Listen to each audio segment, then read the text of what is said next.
Hi friends, welcome to தேனெல்லி சமையல். உடல் சோர்வு நீங்கி உடலை சுறுசுறுப்பாக மாற்ற, நோய் எதிர்ப்பு சக்தி அதிகரித்து உடலை நோயிலிருந்து பாதுகாக்க வாரம் 2 முறை சாப்பிட்டா போதும். ஈஸியாக ஹெல்த்தியான ரெசிபி எப்படி செய்யுதுன்னு பார்க்கலாம். வாங்க வீடியோக்குள்ளே போகலாம். அதுக்கு ஃபஸ்ட்டு ஒரு பாத்திரத்தில் 1 கப் அளவுக்கு கருப்பு கொண்டக்கடலை எடுத்து வச்சுருக்கேன். அதை இதோடு சேர்த்துக்கலாம்.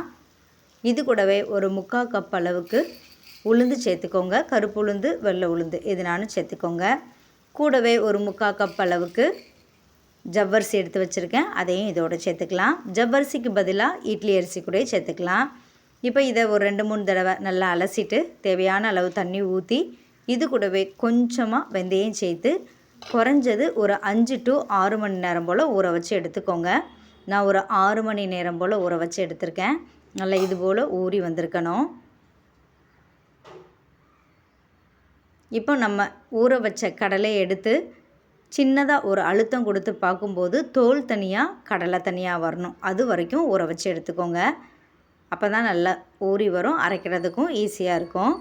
நல்லா இந்த அளவுக்கு ஊறி வந்ததுக்கு அப்புறமா இதை அப்படியே மிக்ஸி ஜாரில் சேர்த்துக்கலாம். இட்லி அரிசி அப்படி இல்லைன்னா பச்சரிசி உங்கள் விருப்பத்துக்கு தகுந்த மாதிரி கூட நீங்கள் சேர்த்துக்கலாம். இப்போ தோலோடு சேர்த்துருக்கிறதுனால கொஞ்சம் வாய்வு பிரச்சனை இருக்கவங்க இதோட இஞ்சி, கொஞ்சமாக சீரகம் சேர்த்துக்கிறேன்.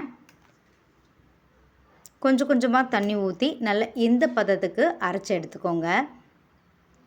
கொஞ்சம் குறகுறப்பாக இருக்கணும், அந்த பக்குவத்தில் அரைச்சி எடுத்துக்கோங்க. இப்போ அரைச்சி வச்சுருக்கத வேறொரு பாத்திரத்துக்கு நம்ம மாற்றி எடுத்து வச்சிடலாம். அதிகமாக இருந்ததுனால 2 தடவை அரைச்சி எடுத்திருக்கேன். அடுத்ததாக அரைக்கும்போது இஞ்சியோ சீரகமோ சேர்க்க தேவையில்லை. கடலை மட்டும் அரைச்சி எடுத்துக்கிட்டாலே போதும். ரொம்ப தண்ணி ஊற்றி அரைச்சிடக்கூடாது, ரொம்ப தண்ணியாக இருக்கக்கூடாது. இந்த மாவு கட்டியாக தான் இருக்கணும். இந்த அளவுக்கு அரைச்சி எடுத்து வச்சுக்கோங்க. இப்போ இது கூடவே தேவையான அளவு உப்பு சேர்த்து நல்லா கலந்து விட்டுறலாம்.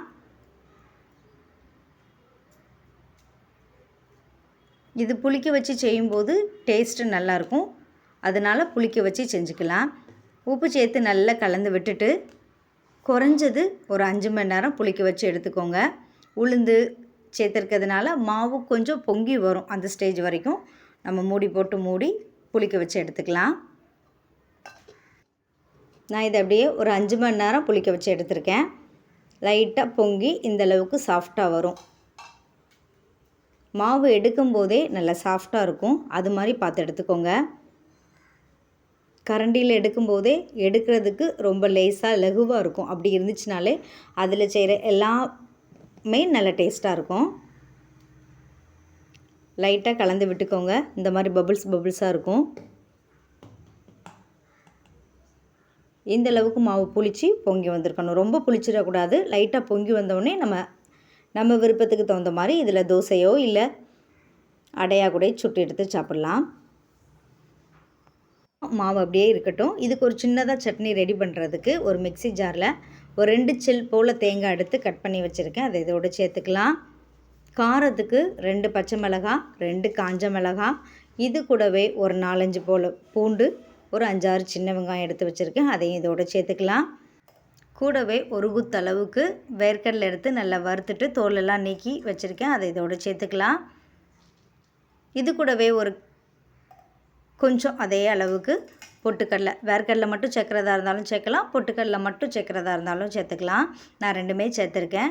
இது கூடவே கொஞ்சம் கருவேப்பிலை, கொஞ்சம் மல்லி இலை, தேவையான அளவு உப்பு சேர்த்து விருப்பப்பட்டால் ஒரு சின்ன துண்டு புளி சேர்த்துக்கோங்க. ஆப்ஷனல் தான், சேர்க்கணுன்னா சேர்த்துக்கோங்க, இல்லைனா ஸ்கிப் பண்ணிக்கலாம். நான் சேர்க்கலை. இதை அப்படியே கொரகொரப்பாக ஃபஸ்ட்டு அரைச்சி எடுத்துடணும். ஃபஸ்ட்டே தண்ணி ஊற்றி அரைக்கக்கூடாது. நல்லா இது போல் கொரகொரப்பாக அரைச்சதுக்கு அப்புறமா எந்த அளவுக்கு உங்களுக்கு தண்ணி வேணுமோ அந்த அளவுக்கு தண்ணி ஊற்றி நல்ல பேஸ்ட்டாக அரைச்சி எடுத்துடலாம். நல்லா இந்த பக்குவத்தில் நான் அரைச்சி எடுத்திருக்கேன். இந்த சட்னி கொஞ்சம் தண்ணியாக இருந்தால் டேஸ்ட்டு நல்லாயிருக்கும். அதனால் தண்ணியாக தான் அரைச்சி எடுத்திருக்கேன். இதை அப்படியே வேற ஒரு பவுலில் நம்ம மாற்றி வச்சுட்டு மிக்ஸி ஜாரில் கொஞ்சமாக தண்ணி ஊற்றி அலசிட்டு இதோடு சேர்த்துக்கலாம். இப்போ இதை ஹைலைட் பண்ணி கொடுக்கறதுக்காக ஒரு சின்னதாக நார்மலாக எப்படி தாளிப்பு கொடுப்பீங்களோ அதை தாளிப்பு கொடுத்துருங்க. ஒரு தாளிப்பு கரண்டியில் எண்ணெய், கடுகு, கொஞ்சம் சின்ன வெங்காயம், கருவேப்பிலை, காஞ்ச மிளகாய், கொஞ்சம் பெருங்காயத்தூள் சேர்த்து தாளித்து கொட்டினீங்கன்னா அருமையான சட்னி ரெடி ஆயிரும். இது இட்லி, தோசை, சப்பாத்தியோடு சாப்பிட்றதுக்குமே ரொம்ப டேஸ்ட்டாக இருக்கும். ட்ரை பண்ணி பாருங்கள். நல்லா இந்த அளவுக்கு இருக்கணும். எல்லா சிறுதானிய இட்லி, தோசை வகைகளுக்கு இந்த சட்னி பெஸ்ட்டாக இருக்கும்.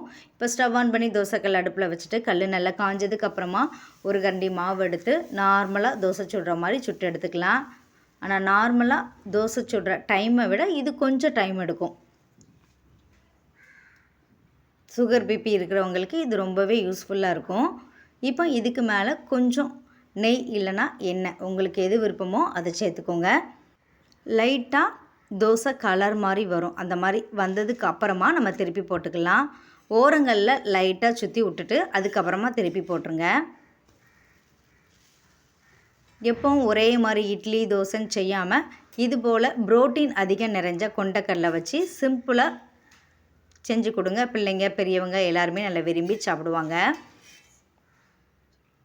நம்ம சேர்த்துருக்கிற பொருளில் இரும்பு சத்து அதிகமாக இருக்கிறதுனால ஹெச்பி லெவலில் நல்லா இன்க்ரீஸ் பண்ணி கொடுக்கும். அனிமியா வராமல் தடுக்கும். வாரத்தில் 2 நாள் இல்லைனா 3 நாள் இதை எடுத்துக்கோங்க. சுகர் பிபி இருக்கிறவங்களுக்கு இது ரொம்பவே யூஸ்ஃபுல்லாக இருக்கும். எப்போவும் ஒன்று போல் அரிசி வச்சு செய்யாமல் கொஞ்சம் வித்தியாசமாக ஹெல்த்தியாக இது போல் செஞ்சு சாப்பிடுங்க. நீங்களும் இதே மெத்தடில் இதே பக்குவத்தில் ட்ரை பண்ணி பாருங்கள். வாய்வு பிரச்சனை இருக்குதுன்னு நினைக்கவங்க இந்த கொண்டக்கடலைக்கு இஞ்சி சட்னி இல்லைனா பூண்டு சட்னி வச்சு சாப்பிடுங்க. பெஸ்ட்டு காம்பினேஷனாகவும் இருக்கும், உடம்புக்கும் ரொம்ப நல்லது. நீங்களும் இதே மெத்தடில் ட்ரை பண்ணி பார்த்துட்டு எப்படி இருந்துச்சுன்னு கமெண்ட் பண்ணுங்கள். இந்த வீடியோ உங்களுக்கு யூஸ்ஃபுல்லாக இருந்துச்சுன்னா மறக்காமல் தேனெல்லி சமையலை சப்ஸ்கிரைப் பண்ணுங்கள். Thank you friends.